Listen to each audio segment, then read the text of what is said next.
que não dependa de circunstância alguma. Aquilo que o apóstolo Paulo diz: quem nos separará do amor de Deus em Cristo Jesus? Será a tribulação, o sofrimento, as lutas, a angústia, a perseguição, a espada? Nada, nada nem ninguém pode nos separar do amor de Deus em Cristo Jesus. E foi muito feliz o meu retorno da cirurgia, porque o médico disse assim: olha, a cirurgia foi um sucesso, deu muito certo, eu ainda consegui preservar as funções renais e retirei todo o tumor do seu rim. Mais uma vez, bendito seja o Senhor.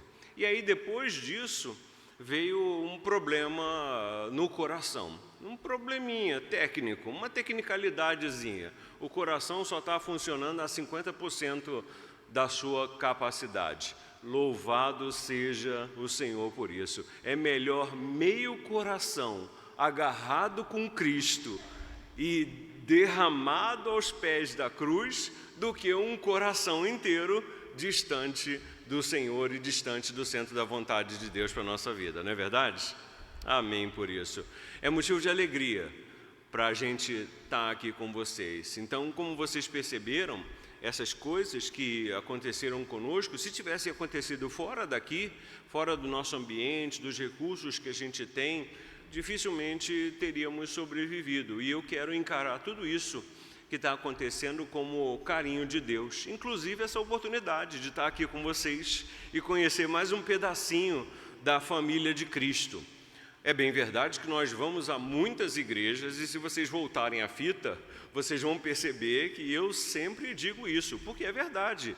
Para nós, para mim e para a Célia, é motivo de alegria conhecer mais um pedacinho da família de Cristo, daqueles irmãos e irmãs com quem nós vamos passar a eternidade, não é verdade? Então já antecipamos o nosso relacionamento, tivemos a oportunidade já de antecipar o nosso relacionamento. Entretanto, essa minha primeira visita a Natal, porque é a primeira vez que eu venho, me traz um desafio diferente, que é o de conhecer vocês e de aprender com todos vocês como ser verdadeiramente potiguar. Não é verdade? Por que digo isso? Embora tenha sido criado no Rio, eu nasci em Natal. A minha mãe estava grávida, eu nasci em Natal, precisava de autorização para viagem e para autorização de viagem tinha que ter certidão de nascimento. Então, eu fui registrado em Natal, Rio Grande do Norte, embora nunca tenha tido a oportunidade de viver aqui. E aí o Senhor agora, graciosamente, bondosamente, nos dá a oportunidade, o privilégio de passar aqui e de conhecer os irmãos e de conhecer esse jeitinho de ser IPB aqui de Rio Grande do Norte, não é verdade? Queridos, nós somos originários, tanto eu quanto a Célia, da primeira igreja presbiteriana de Honório Gurgel, que fica na zona oeste do Rio de Janeiro. Eu sou pastor jurisdicionado pelo Presbitério de Madureira, Sínodo da Guanabara, e de lá nós saímos para servir ao Senhor em missões. Como eu disse, isso já faz quase 30 anos da nossa vida, dos quais quase 27, vai fazer em agosto, nós estamos casados e servindo ao Senhor juntos. E o Senhor nos deu muitas oportunidades lá na região do Oriente Médio. E a oportunidade mais interessante que o Senhor nos deu foi de perceber que aquele avivamento espiritual e também missional que aconteceu na época de Jonathan Edwards, Charles Hodge e assim por diante, e que acabou influenciando o chamado missionário do próprio reverendo Simonton, que chega ao Brasil no dia 12 de agosto de 1859. Por acaso, dia do aniversário da Célia, viu? Não tem como esquecer. 12 de agosto, aniversário da IPB, e 12 de agosto, aniversário da Célia. E aí, esse avivamento, ao que tudo indica, ele foi muito maior e muito mais abrangente do que a gente imagina. Por que digo isso? Porque em 1819 já estavam descendo no porto de Beirute os missionários, reverendo Pink e reverendo Smith, para pregar o evangelho lá na região do Oriente Médio. E iniciar esse trabalho, que resultou na igreja presbiteriana sírio-libanesa. Não tem esse nome, chama-se em árabe El-Knesset al-Injiliya fi Suriyya wa Lubnan, ou ao Sínodo dos Injili, que quer dizer o Sínodo Nacional Evangélico da Síria e do Líbano. São os dois países e um único sínodo. Mas foi interessante perceber também que a coisa não parou por lá. Há também uma igreja presbiteriana no Iraque. Há uma igreja presbiteriana no Egito, muito forte. Hoje a maior igreja presbiteriana é a igreja egípcia, a maior do Oriente Médio. E até mesmo há uma igreja presbiteriana no Irã. Olha que coisa, que bênção, que maravilha. Por que digo isso? Para que os irmãos se sintam motivados a orar, a interceder por esses nossos irmãos na fé que lutam para viver a sua fé naquela região do mundo que é tão hostil ao Evangelho, não é verdade? Naquela região do mundo que é tão fechada em torno da sua religiosidade primária, que é a religião islâmica, que é, por sua vez, uma das religiões que mais cresce no mundo inteiro. Já é, segundo algumas estatísticas, a maior religião do mundo. O islamismo já é. O cristianismo deixou de ser a primeira e passou a ser a segunda maior religião do mundo. E o islamismo também está crescendo muito no Brasil. É algo que nós precisamos também orar e trabalhar para compartilhar o evangelho com essas pessoas, porque estima-se que o islamismo esteja crescendo no Brasil, inclusive no Nordeste, em torno de 14% ao ano. É um percentual muito alto para um contexto como o nosso. E isso certamente propõe para nós um desafio muito grande, não apenas em termos de engajamento espiritual, ou seja, as nossas orações, as nossas intercessões, para que o Senhor se revele a essas pessoas, porque não podemos questionar a sinceridade da fé dessas pessoas. É uma fé sincera, entretanto, errada. Porque nós sabemos que Jesus Cristo, e só Ele, o Deus encarnado, o Deus Emanuel, é o caminho, é a verdade e é a vida. Ele é o autor e o consumador de todas as coisas. Mas a maioria dessas pessoas não sabem disso. Não apenas no bloco islâmico, mas também no bloco budista, no bloco hindu. Olha, a Índia agora é o país mais populoso do mundo. E a China passou a ser o segundo país mais populoso do mundo. Perceberam como nós estamos vivendo tempos de grandes transformações? E a religiosidade hindu, com os seus milhares de deuses, é também um grande desafio à igreja. Então nós temos o bloco islâmico, o bloco hindu, o bloco budista, o bloco shintoísta. Nós temos a Europa pós-cristã a ser alcançada. A Europa que se distanciou de Deus e tem as suas igrejas agora sendo transformadas em bares, boates ou mesquitas. Há um processo grande de transformação de igrejas em mesquitas acontecendo na Europa. Tudo isso nos leva a pensar e a perceber o seguinte, que missões é algo urgente. E que se nós não entendermos a missão de Deus, da qual a igreja é comissionada, nós perderemos uma parte significativa do que significa ser igreja. Ou seja, sem missões tira-se uma parte fundamental da igreja. Não apenas destruindo-a, mas transformando-a naquilo que de pior pode acontecer com qualquer igreja, que é transformar as verdades das Escrituras, as verdades da revelação, tal como nos foram entregues nesses 66 livros, em uma proposta de religiosidade mecânica, morta e vazia. Ou seja, é o ir para a igreja porque a gente tem que ir para a igreja e essa é a minha religião e acabou. Não, é muito mais do que isso. Deus espera muito mais de mim e de você, porque Ele colocou muito mais em mim e em você. Imaginem, as pessoas sempre me perguntam: pastor, Célia, por que sair daqui para viver lá na região do Oriente Médio, uma região tão conturbada, tudo tão difícil, tudo tão complicado? E a nossa resposta sempre é por gratidão. No nosso coração, o sentimento de gratidão pela salvação e pela vida eterna é algo tão grande e tão maravilhoso que nada mais tem valor na nossa vida senão o seguir e o servir a Cristo Jesus, nosso Senhor, o bom mestre. Mas essa não deveria ser uma característica só de missionários transculturais.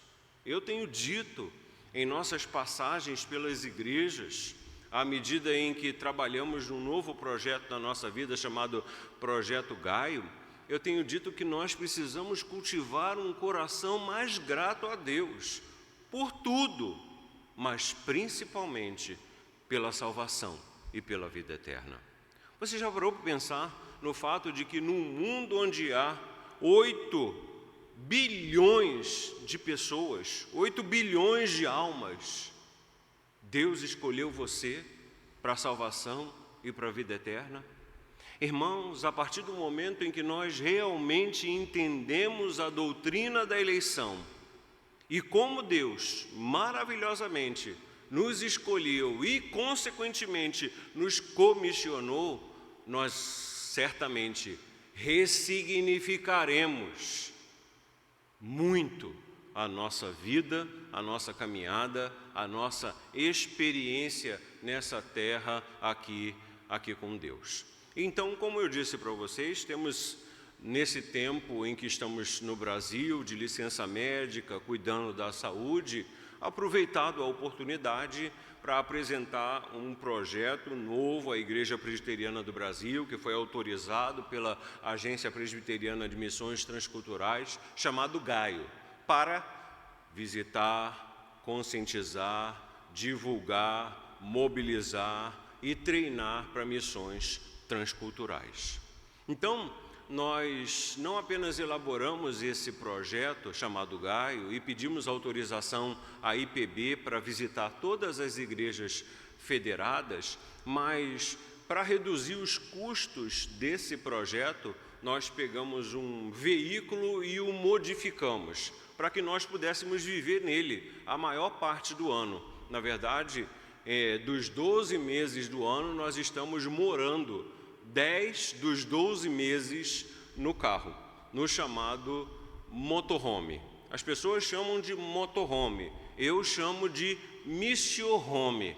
Por quê? Porque no motorhome você vai de praia em praia, e quem vive de praia em praia é milionário. Já no nosso caso, o missiohome, você vive de igreja em igreja, e quem vive de igreja em igreja é missionário. Perceberam? Então, nós modificamos esse carro justamente para poder visitar as igrejas, conscientizar quanto à obra missionária, ajudar no desenvolvimento da visão de uma IPB em termos locais e em termos denominacionais, ou seja, em termos da Igreja Presbiteriana de Pirangi e também da Igreja Presbiteriana do Brasil, com um coração cada vez mais missionário, com um coração cada vez mais voltado para a agenda de Deus. Qual é a agenda de Deus? Deus não tem outra agenda, a não ser a transformação do coração humano. Exatamente como Ele fez com a minha vida e com a sua vida. Não é verdade? Deus não tem para nós uma agenda social, ele não tem para nós uma agenda política, ele não tem para nós uma agenda militar, ele não tem para nós uma agenda cibernética. A única agenda de Deus é a transformação do coração humano. E como é que ele faz isso? Ele faz isso através do meu, do seu, do nosso testemunho, culturalmente ou transculturalmente, daqui até os confins da terra. É literalmente como se Jesus estivesse dizendo para a igreja presbiteriana de Pirangi: e recebereis poder ao descer sobre vós o Espírito Santo, e sereis minhas testemunhas, tanto em Parnamirim, quanto em Natal, e no Rio Grande do Norte, e no Brasil, e até os confins da terra, através do engajamento da igreja com a obra missionária. E de missões, todos nós podemos participar, não é verdade? Porque só existem 3 formas de fazer missões: orando, contribuindo e indo. E todo mundo pode orar, todo mundo pode contribuir e todo mundo pode ir ou enviar alguém no seu lugar. É exatamente por isso que a APMT publica o quadro de missionários, a cada 2 anos, mostrando quem são os missionários da Igreja Presbiteriana do Brasil, para que você, orando, possa dizer assim: eu vou eleger essa pessoa, o meu representante no campo missionário. E aí eu vou orar por ele, e eu vou investir também na vida dele, e eu vou ligar para ele, eu vou encorajar ele, eu vou desafiá-lo, porque a vida no campo missionário transcultural, o problema não é só a ameaça à vida, a possibilidade de morrer num carro-bomba ou numa guerra. Tudo isso é muito real, nós que o digamos. Se fôssemos ficar aqui relatando para vocês o que já aconteceu conosco nesses quase 17 anos de vida no Oriente Médio, vocês sairiam daqui com uma única pergunta: como eles conseguiram e como eles não desistiram muito antes de tudo isso ter acontecido. Entretanto, nós temos a oportunidade de ver nesses obreiros, nesses trabalhos da Igreja Presbiteriana do Brasil, não apenas no Oriente Médio, mas em todas as regiões do mundo, um canal de participação, um canal de engajamento, um canal de apoio. Porque, como eu estava dizendo, a questão não é só a ameaça à vida, a questão é a solidão. O campo missionário é muito só. Você gasta muito da sua energia operando em uma outra cultura, um outro idioma, uma outra cosmovisão. É um estilo de vida completamente diferente daquilo com o qual você foi acostumado e para o qual você foi projetado.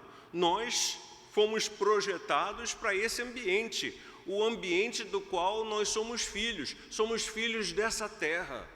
E a nossa construção, ela interage com essa terra, com essa água, com esse ar, com essa constituição.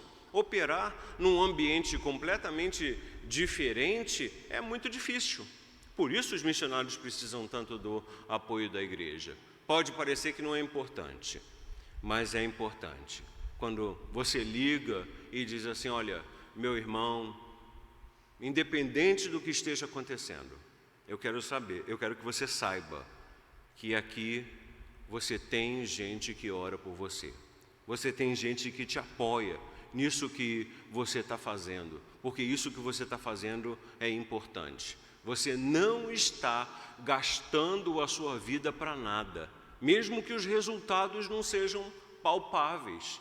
Eu costumo brincar e dizer que, se fosse fácil pregar o Evangelho na região do Oriente Médio, Jesus, que já trabalhou lá antes da gente, já tinha convertido todo mundo. Paulo, que já trabalhou lá antes da gente, tinha convertido também todo mundo. E não é à toa que é uma das regiões mais inalcançadas do mundo pelo Evangelho, apesar de uma presença cristã. Existe um cristianismo oriental, mas que precisa ser alcançado da mesma forma que qualquer outra proposta de religiosidade humana.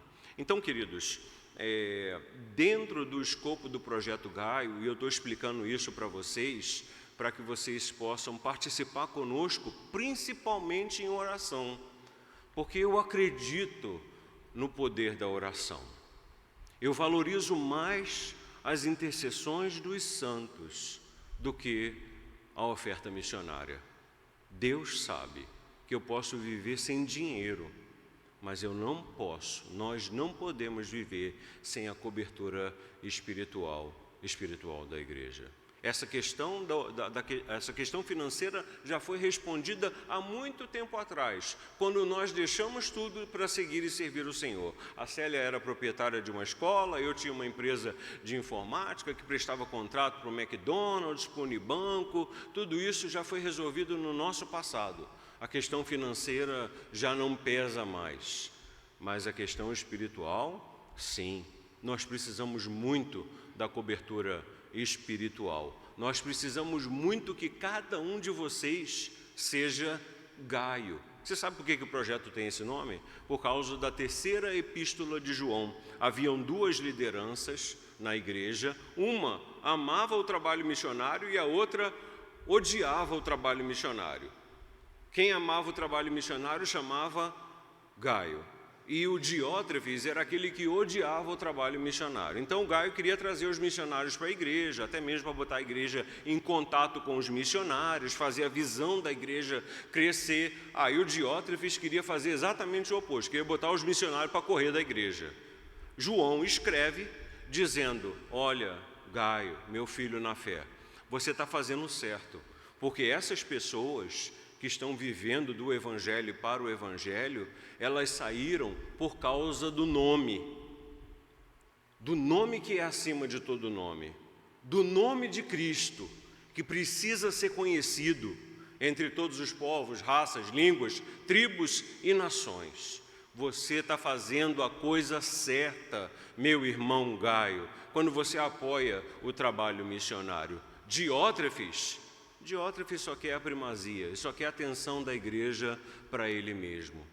Ele não sabe o que é ter o coração de Deus, porque o coração de Deus é um coração missionário. Irmãos, há muitos lugares nesse mundo onde Cristo ainda não é conhecido. Na própria floresta amazônica, para nossa tristeza, há dezenas, centenas de tribos indígenas ainda não alcançadas pelo Evangelho.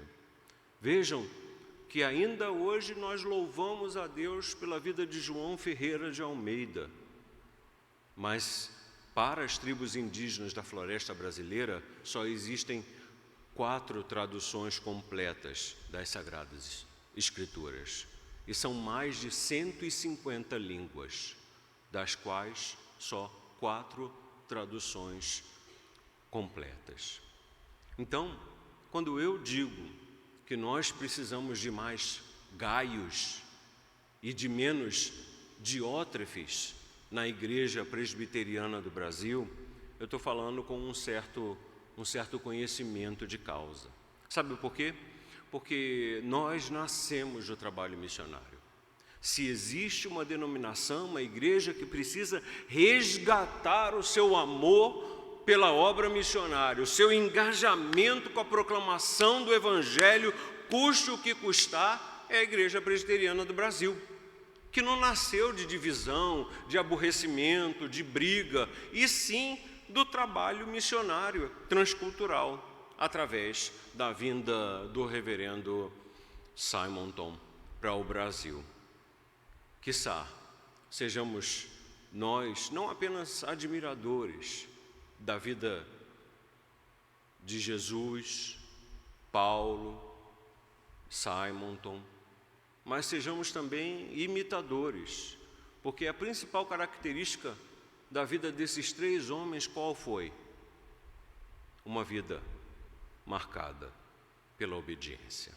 E é sobre isso que eu gostaria de conversar com vocês nessa manhã.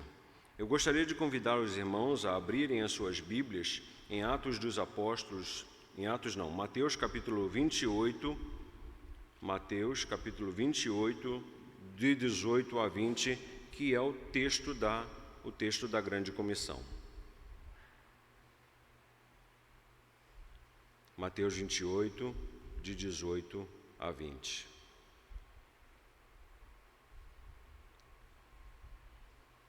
O tema da nossa reflexão é mais que uma missão, um estilo de vida. Ou seja, hoje nós vamos expor esse texto sob essa linha de raciocínio, mais que uma missão, um estilo de vida, a partir desse que é a última fala de Jesus no livro de Mateus, no Evangelho de Mateus, e uma das últimas falas de Jesus antes de ser assunto aos céus. Cronologicamente, depois disso vem Atos 1:8, ou seja, a ideia de progressividade e simultaneidade no trabalho missional da igreja, ou seja, serão minhas testemunhas tanto em Jerusalém como em toda a Judéia e Samaria e até os confins da terra. E se Jesus guardou esse tema de missões para falar por último, é porque, na opinião de Jesus, esse é o tema importante. É aquilo que não pode ser escrito, não pode ser esquecido, tem que ser escrito e praticado. Isso é muito importante para a gente entender, porque espera-se que antes do fim, as últimas palavras da vida de uma pessoa representem a ideia que ela teve de toda a sua caminhada. As últimas palavras de um rei, de uma autoridade, de um pensador, de um escritor, elas sempre vão ser um reflexo da sua experiência acumulada de vida. E olha que coisa interessante, o reflexo da experiência acumulada da vida de Jesus é um chamado à obediência. Perceberam? Vamos ler o texto e os irmãos vão perceber que um paralelo muito grande se estabelece, não apenas entre a ideia de missão, mas a ideia de obediência como uma das principais características ou forças motoras da obra missionária. Disse Jesus em Mateus capítulo 28, do verso 18 ao 20. Jesus, aproximando-se, falou-lhes dizendo: toda autoridade me foi dada no céu e na terra. Ide, portanto, e fazei discípulos de todas as nações, batizando-os em nome do Pai, e do Filho e do Espírito Santo, ensinando-os a guardar todas as coisas que vos tenho ordenado. E eis que estou convosco todos os dias, até a consumação dos séculos. Amém. Bendito seja o Senhor e bendita seja a palavra do Senhor, que por si só já fala aos nossos corações, não é verdade? A gente podia simplesmente fechar o texto bíblico e ir para casa, refletindo seriamente sobre as implicações e aplicações desse texto para a nossa vida e para a nossa espiritualidade. Entretanto, o que Jesus vai mostrar, e lembrem-se que essa passagem está no final do livro de Mateus, um livro destinado à casa de Israel, um livro destinado ao povo de Deus. E vocês perceberam que a última coisa que Deus fala em um livro destinado ao povo de Deus, um evangelho destinado ao povo de Deus, é sobre obediência. Olha que coisa interessante. E não apenas obediência, mas obediência na missão. Obediência na proclamação de Cristo. Obediência no desejo de Deus de se fazer conhecido entre gentes de todos os povos, raças, línguas, tribos e nações. Porque Ele tem os seus eleitos dentre todos os povos, raças, línguas, tribos e nações. A prova disso é Apocalipse 7:9. Apocalipse 7:9 vai mostrar o resultado da missão. Isso é o que eu acho lindo na obra missionária, porque nós já estamos entrando, usando a metáfora do futebol, já estamos entrando no jogo com a partida definida. João viu o fim da missão, que era as pessoas dentre todos os povos, raças, línguas, tribos e nações em pé, com palmas nas mãos, adorando e bendizendo ao Cordeiro, e dizendo: ao Cordeiro pertence a salvação. E isso aqui é algo maravilhoso, porque precisar de nós, Deus não precisa, mas Ele nos dá o privilégio, Ele nos dá a oportunidade de servi-lo, proclamando o seu evangelho ao mundo das nações, no tempo da nossa geração. E aí, qual tem sido a nossa resposta? Porque o texto seria muito interessante se não tivesse a autoridade de Jesus em tudo e sobre todos como o fundamento desse mandato. Percebam que o verso 18, ele muda tudo, porque Jesus vai dizer: me foi dada, eu tenho autoridade. Exousia não é só uma simples autoridade de: meu irmão, pega ali o cabo para mim e traz aqui. Não, exousia é uma autoridade total, é a palavra por detrás dessa palavra autoridade no sentido original. É uma autoridade cósmica, é uma autoridade universal. E Jesus aqui ele está dizendo: eu tenho autoridade total sobre tudo. O mundo físico está sob minha autoridade, o mundo metafísico está sobre a minha autoridade, o mundo espiritual está também sobre a minha autoridade. Eu sou Senhor de todos e de tudo. Não é à toa que o texto vai dizer: no princípio o Verbo era Deus, estava com Deus, e por intermédio dele todas as coisas foram feitas. E aí Jesus vai reafirmar essa autoridade. Isso nos traz a primeira grande lição nesse texto. É que o fundamento da obra missionária não é outro senão a vontade e a autoridade do próprio Jesus. Ou seja, a missão significa a aceitação dessa autoridade, a não missão significa a rejeição dessa autoridade. Perceberam? Perceberam o quão sério é sermos uma igreja missionária ou não sermos uma igreja missionária? Percebeu o quão sério é termos como agenda e prioridade na nossa vida aquilo que para Deus é prioridade e termos outras agendas na nossa vida, na nossa caminhada? Imaginem a situação entre o general e o soldado. O general vira para o soldado e diz assim: olha, eu quero que você fique aqui de guarda na porta da igreja o dia todo. E aí o soldado pega e diz para o general: não, eu não vou fazer. O que você acha que vai acontecer com esse soldado? Coisa boa não vai acontecer, não é verdade? Porque o soldado está quebrando a cadeia de autoridade. Ele não está reconhecendo o seu lugar. E o nosso não engajamento naquilo que Deus está fazendo no mundo, no sentido de salvar os seus eleitos dentre todas as nações, não apenas significa um ato de desobediência contra a autoridade estabelecida, mas uma franca resposta de rebeldia. E aí podemos ler esse texto e nos perguntar: nós, afinal de contas, como igreja, estamos fazendo o trabalho de Deus, missões, ou o trabalho do diabo, não missões? Percebeu?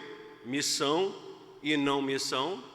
Missão, obediência, trabalho de Deus, salvação dos eleitos, entre todos os povos, raças, línguas, tribos e nações.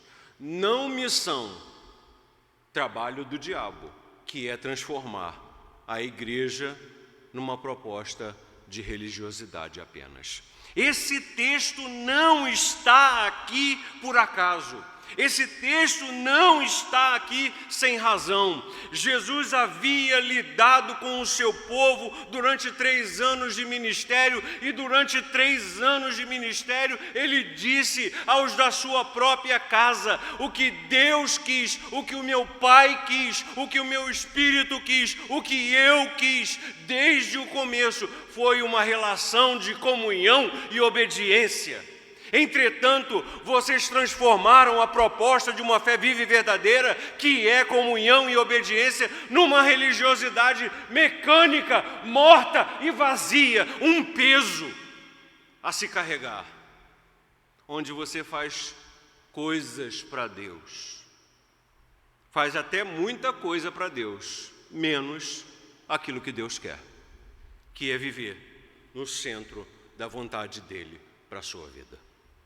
Perceberam? E nós ainda estamos relacionando a questão da autoridade de Jesus como fundamento cósmico, metafísico e espiritual para todas as coisas. É como se voltássemos nesse momento ao jardim do Éden, quando Deus diz: Adão, Eva, não comam. Obedeçam. A característica mais importante do nosso relacionamento, do meu relacionamento com vocês dois, é a obediência. E uma obediência voluntária, porque eu podia obrigar vocês a não comer, eu podia evitar que vocês comessem, ou eu podia nem colocar a árvore lá. Entretanto, é essa obediência voluntária que eu quero ver na vida de vocês. Essa capacidade de se submeter à minha autoridade, de entender que Deus, o meu Pai, o nosso Criador, Ele sabe melhor o que é melhor para mim. E o que foi que Adão e Eva fizeram? Desobedeceram. Aí Jesus pega e diz: toda autoridade me foi dada nos céus e na terra. Vão e façam discípulos de todas as nações, batizando-os em nome do Pai, do Filho e do Espírito Santo, e ensinando a guardar todas as coisas que vos tenho ordenado. Qual tem sido o nosso movimento? O movimento de desobediência. E o que é mais estranho é que parece ser um atrevimento da nossa parte inconsciente, ou pelo menos uma falta de fé muito clara naquilo que Deus está dizendo. Deixe-me estabelecer um comparativo. No Islã, disse que Alá deu o mundo aos muçulmanos como uma grande mesquita, e eles estão islamizando o mundo. Eles estão cumprindo a missão deles porque eles acreditam que Alá deu o mundo aos muçulmanos como uma grande mesquita. Eles se atrevem a obedecer e a obedecer incondicionalmente. Ou você acha que uma pessoa, quando se envolve num processo de fundamentalismo e acaba se envolvendo num ato de terrorismo, ela o faz por aborrecimento, porque está triste da vida, porque desistiu da vida, porque não tem mais nada? Eu estou depressivo mesmo, não dei certo na vida, estou pobre, estou financeiramente quebrado, estou devendo a Deus e o mundo, quer dizer, nesse caso, a Alá e o mundo, então eu vou me matar mesmo num atentado. Não. Quando a pessoa faz isso, ela o faz por fé.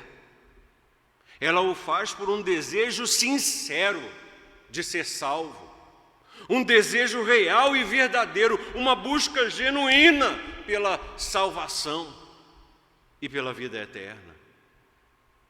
Isso deve nos fazer perguntar a nós mesmos, ou deve nos fazer questionar se essas pessoas são capazes de ir às últimas consequências por aquilo que elas acreditam e que não é a verdade. Até onde nós somos capazes de ir pela verdade? Até onde você é capaz de ir pela verdade. Porque 3 princípios estão claramente estabelecidos aqui. O primeiro princípio é o princípio da submissão. Diz o verso 18: toda autoridade me foi dada, ou seja, sujeitos à autoridade de Cristo, submissos à autoridade de Cristo, entregues à autoridade de Cristo, somos enviados ao mundo com uma missão. Então, a primeira verdade da qual nós não podemos escapar e que precisa ser uma característica desse nosso estilo de vida, desse estilo de vida proposto por Deus para nós, é essa capacidade de submissão. Submissão é a nossa capacidade de estar submissos à missão de quem? A missão de Cristo. Assim como a esposa está submissa, ou seja, está em missão, com missão, na mesma missão, sob missão do marido. E os dois juntos buscando a glória de Deus. Qual é a missão desse casal? Qual é a missão dessa família? A busca da glória de Deus diariamente na vida e expressão de fé dessa família. E agora, como igreja, estamos submissos a Cristo, exatamente como uma família, submissos ao cabeça que é Cristo, aquele que tem uma visão muito clara do que precisa ser feito, que é a salvação dos eleitos de Deus, dentre todos os povos, raças, línguas, tribos e nações, em todas as gerações, desde o primeiro eleito até o último eleito, quando vai terminar oficialmente a nossa missão. Perceberam? Essa ideia de submissão, ela é muito importante nas Sagradas Escrituras, porque o distanciamento dessa ideia vai nos levar à transformação da fé cristã, exatamente como aconteceu com Israel, da fé de Israel, numa religiosidade morta e vazia. É por isso que eu acabei de dizer lá no treinamento missionário, quando eu dei aula no curso de formação missiológica em Recife, há 2 semanas atrás, eu acabei de mostrar para o pessoal que Israel transformou a sua missão em uma religiosidade, e não era essa a proposta de Deus. A igreja está transformando a sua missão em uma religiosidade, e não é essa a proposta de Deus. E a prova de que isso está acontecendo é que nós já temos uma primeira geração de evangélicos nominais. Já é possível ver o fenômeno do nominalismo religioso nas igrejas evangélicas, quer dizer, naquelas que sequer podem ser classificadas como evangélicas, porque tem o evangelho como núcleo teológico, porque tem outras aí que não só não podem ser classificadas como evangélicas, mas são uma outra coisa totalmente diferente da proposta bíblica, apesar de ter Deus, apesar de ter Jesus e apesar de ter uma Bíblia. Interessante, né? Tem Deus, mas não é de Deus. Tem Jesus, mas não pertence a Cristo. Tem a Bíblia, mas não está fundamentada nas Escrituras. O que é isso? Igreja? Não. É uma outra coisa.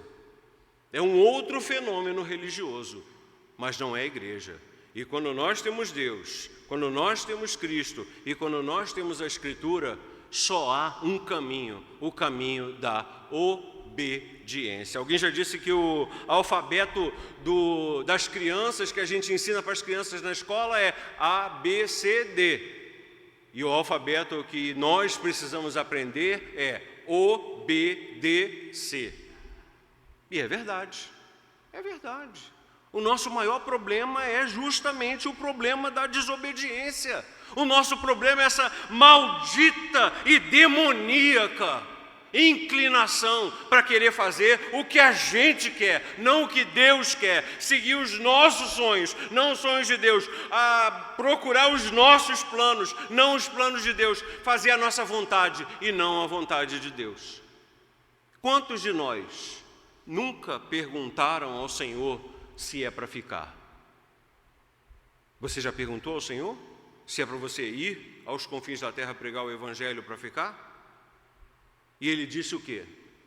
Ele disse que é para você ir, ou ele disse que é para você apoiar, ficar e apoiar? De alguma maneira você tem que ter tido, ou você tem que ter essa conversa com Deus. Porque o mandato é para toda a igreja.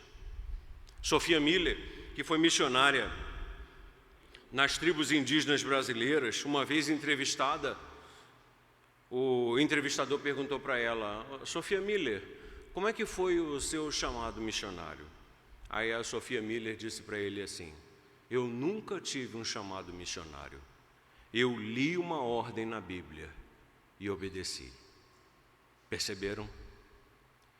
Vocês estão percebendo o tamanho do desalinhamento das nossas perspectivas de vida, da vontade de Deus?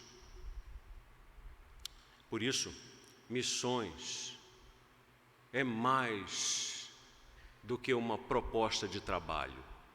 É um estilo de vida que precisa ser vivido por mim e por você e que tem como fundamento a autoridade de Cristo e tem como regra primária a submissão. Se a regra primária é a submissão, a regra secundária não podia ser outra, senão essa que a gente já falou aqui várias vezes, que é a questão da obediência. A obediência precisa ser uma característica marcante na vida do crente. E eu gosto muito de vir no Nordeste, nessa época do São João, porque todo mundo lembra do João Batista, mas ninguém lembra da vida e da obediência dele. Todo mundo lembra do São João, mas ninguém lembra do João Batista e de como ele foi obediente até o fim. João Batista só tinha uma missão, que era proclamar o caminho, a vinda, a manifestação do Messias. E ele só fez uma coisa, que foi exatamente isso. Você acha que é por acaso? Você acha que as coisas estão na Bíblia por acaso, sorte, coincidência?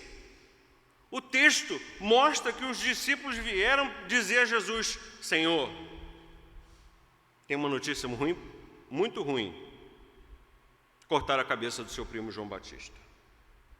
Aí Jesus diz: em verdade vos digo que dos nascidos de mulher, ninguém é maior do que João Batista.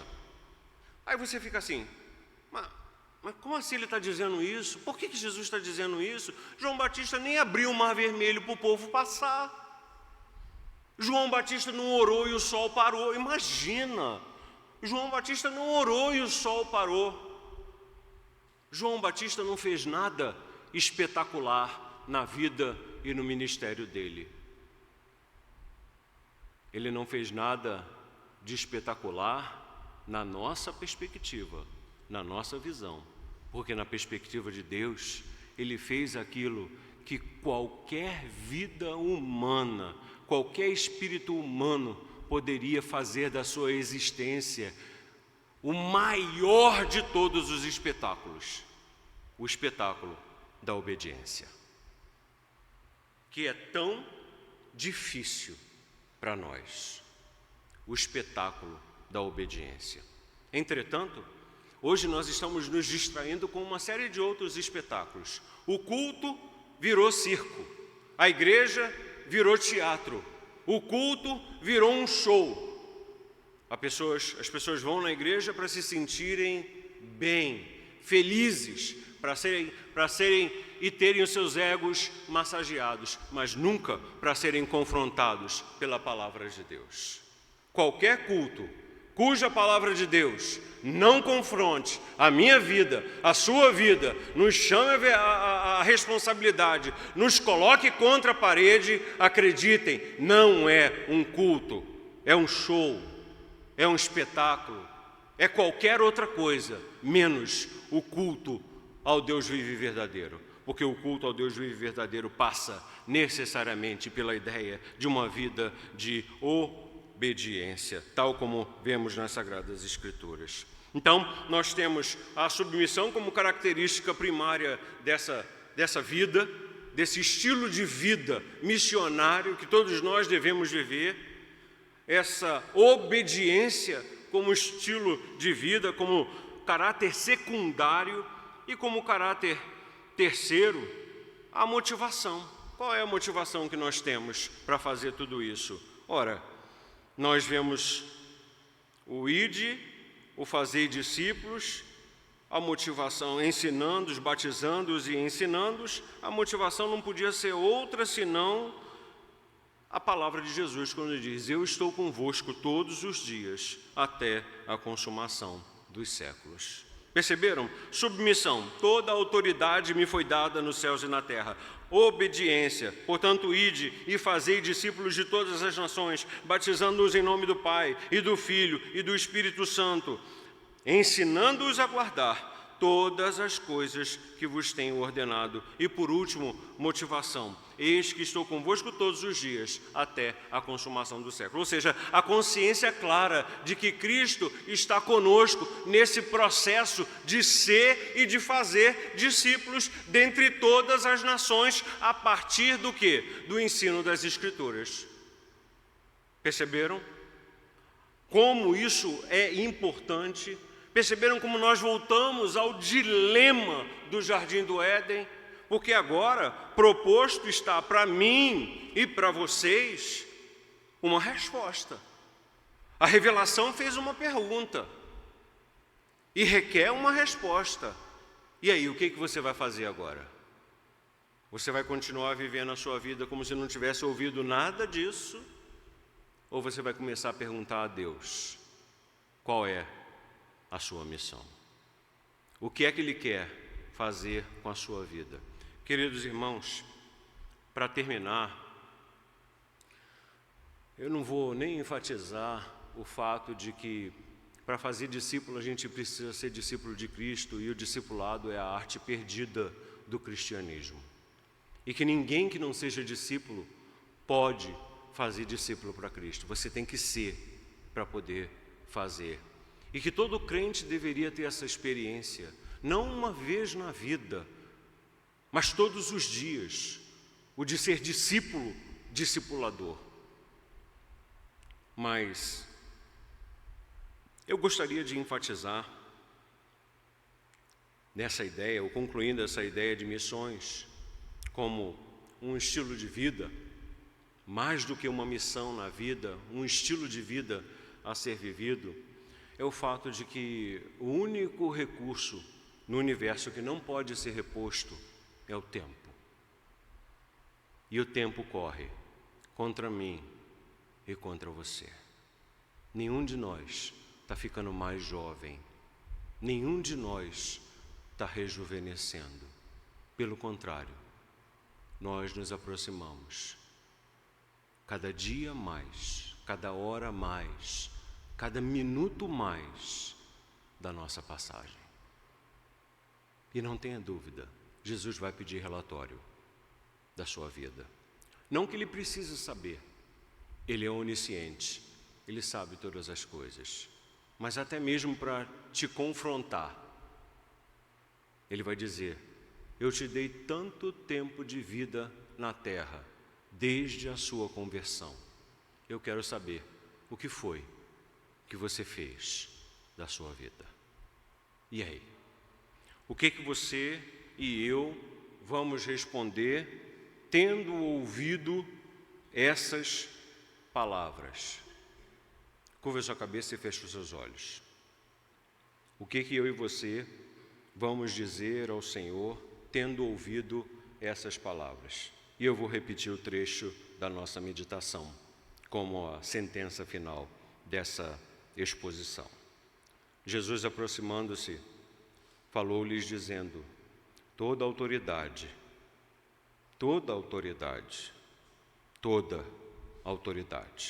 me foi dada nos céus e na terra. Ide, portanto, e fazei discípulos de todas as nações, batizando-os em nome do Pai, e do Filho, e do Espírito Santo, ensinando-os a guardar todas as coisas que vos tenho ordenado. E eis que estou convosco todos os dias, até a consumação do século. Amém. Senhor, nós te agradecemos pela Tua palavra. Eu te agradeço pela Tua palavra, porque mesmo já tendo meditado nela tantas e tantas vezes, o Senhor sempre edifica-nos através da Tua palavra e pelo poder do Teu Santo Espírito. Bendito seja o Senhor pela Tua palavra, bendito seja o Senhor pelo Teu Espírito, bendito sejas Tu, ó Deus Pai, Deus Filho e Deus Espírito Santo, por tão bendita declaração de fé, por tão abençoada proposta de fé, porque são só 3 versículos, mas que nos desafiam a viver a missão no dia a dia, a viver em sujeição à autoridade do Senhor, a viver em obediência à autoridade do Senhor e a viver em confiança na autoridade do Senhor. Nós te agradecemos, ó Pai, porque não aprove ao Senhor nessa manhã nos edificar com historinhas e piadinhas. Obrigado, Senhor, porque ser pastor não significa ser palhaço e ter que alegrar as pessoas. Ser pastor significa ser confrontado pelo Senhor na palavra, junto com a congregação. E eu tenho certeza que eu posso fazer das minhas palavras as palavras dos meus irmãos, quando eu digo que nós fomos profundamente desafiados pelo Senhor nessa manhã. Obrigado. Obrigado por nos desafiar, por nos confrontar, por buscar abrir os nossos olhos e ouvidos espirituais para realidades espirituais que não podem ser negadas. E o fato é de que nós ainda estamos no mundo e com uma missão. Se vamos ou não cumprir a nossa missão, é resposta de cada um de nós ao Senhor. Mas o desafio está lançado, como sempre esteve. E nós te pedimos que o Senhor misericordiosamente nos ajude a refletir sobre essas palavras, de modo que sejamos, pelo Senhor mesmo, mobilizados para a obra do Senhor, conscientizados do tamanho da obra, mobilizados para servir na obra e engajados naquilo que o Senhor está fazendo no mundo. Nós te adoramos e te bendizemos pela Tua palavra, ó Deus, mas principalmente pela alegria que temos de poder dizer que o Senhor nos escolheu. Não fomos nós quem nos escolhemos, mas foi o Senhor que nos escolheu. Talvez se o Senhor pegasse um budista fiel e obediente, um hindu fiel e obediente, um muçulmano fiel e obediente, e colocasse no nosso lugar, talvez eles fossem melhores do que nós, como crentes, mais fiéis do que temos sido, mais obedientes do que temos sido. Mas, entretanto, aprove ao Senhor nos escolher. Nunca seremos capazes de entender tamanho amor. Nunca seremos capazes de entender tamanha graça e tamanha misericórdia. Mas uma coisa te pedimos, é que em resposta a isso, o Senhor nos faça viver uma vida de obediência. É em nome de Jesus, teu Filho, nosso Senhor, Salvador e Mestre, que nós oramos e agradecemos. Amém. E como se diz em árabe, Rabi Uberikum, que é a expressão para o Senhor lhes abençoe. Amém?